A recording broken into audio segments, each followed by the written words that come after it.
The question is, find the derivative of x cube minus 4x square plus 6x minus 7.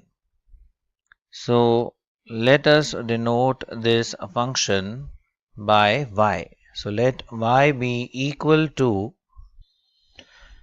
x cube minus 4x square plus 6x minus 7. Now we differentiate with respect to x. Differentiating with respect to x, we get dy by dx is equal to, now we take the derivatives of the individual terms. Derivative of x cube is 3 times x square minus, now 4 is the coefficient, so we keep it as it is.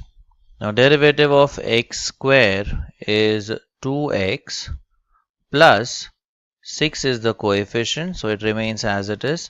So 6 times derivative of x, so derivative of x is 1, minus 7 is a constant, so its derivative is 0.